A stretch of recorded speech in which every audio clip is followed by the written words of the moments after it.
When we had crossed the threshold of that gate so seldom used because man's perverse love so often makes the crooked path seem straight, I knew by the sound that it had closed again, and had I looked back, to what water ever could I have gone to wash away that stain? We climbed the rock along a narrow crack through which a zigzag pathway pitched and slid just as a wave swells full and then falls back. "This calls for careful judgment," said my guide. "Avoid the places where the rock swells up, and weave among the troughs from side to side." Our steps became so difficult and few. The waning moon had reached its western bed and sunk to rest before we could work through that needle's eye. But when we had won clear to an open space above, at which the mountain steps back to form a ledge, we halted there. I tired, and both of us confused for lack of any sign or guide. The ledge was level, and lonelier even than a desert track. From brink to cliff face measured 3 men's height, and the cornice did not vary in its width as far as I could see to left or right.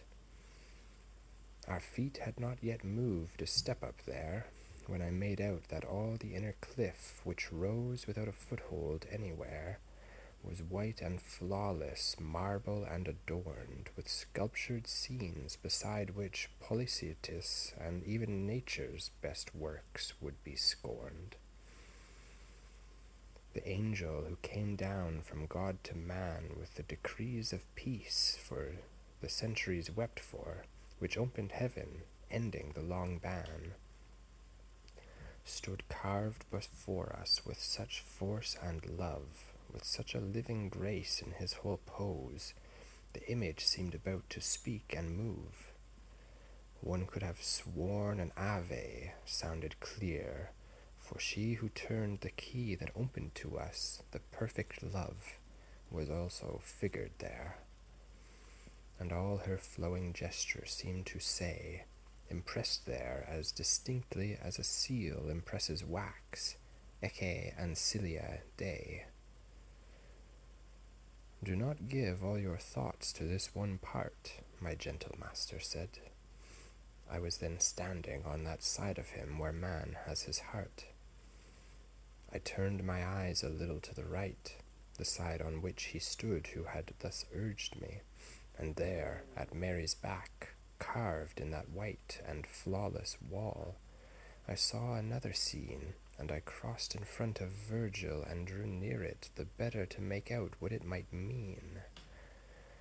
Emerging from the marble were portrayed the cart, the oxen, and the ark from which the sacrilegious learned to be afraid. 7 choirs moved there before it, bringing confusion to my senses. With my hearing I thought no, with my sight, yes, they are singing.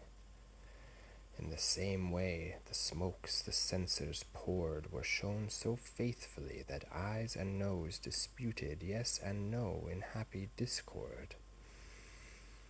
And there before the holy vessel, dancing with girt-up robes, the humble psalmist moved, less than a king, and more, in his wild prancing. Facing him, portrayed with a vexed frown of mingled sadness and contempt, Michael stood at a palace window looking down. I moved a little further to the right, the better to observe another panel that shone at Michael's back, dazzling and white. Here was portrayed from glorious history that Roman prince whose passion to do justice moved Gregory to his great victory.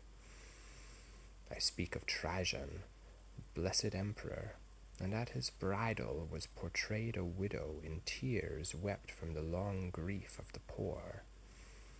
Filling the space on both sides and behind were mounted knights on whose great golden banners the eagles seemed to flutter in the wind.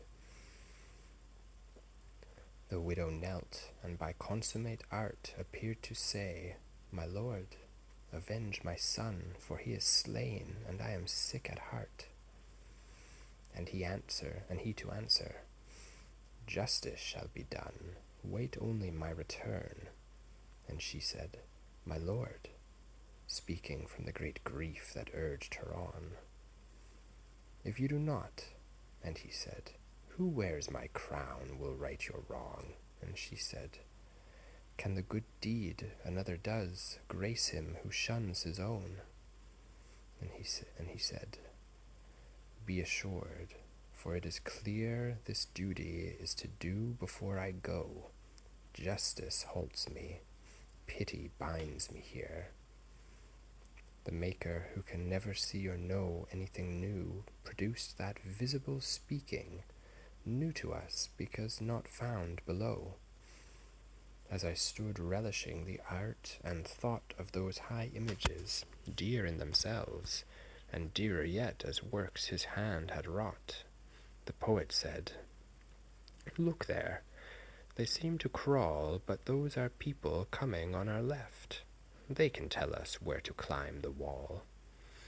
My eyes, always intent to look ahead to some new thing, finding delight in learning, lost little time in doing as he said.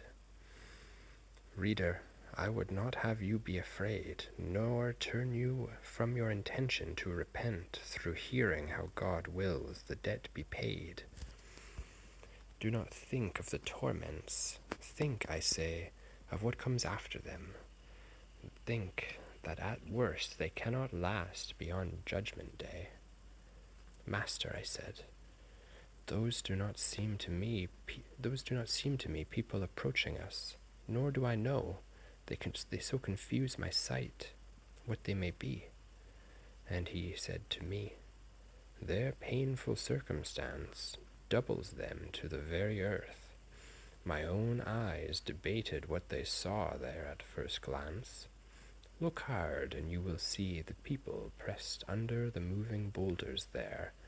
Already you can make out how each one beats his breast. O you proud Christians, wretched souls and small, who by the dim lights of your twisted minds believe you prosper even as you fall.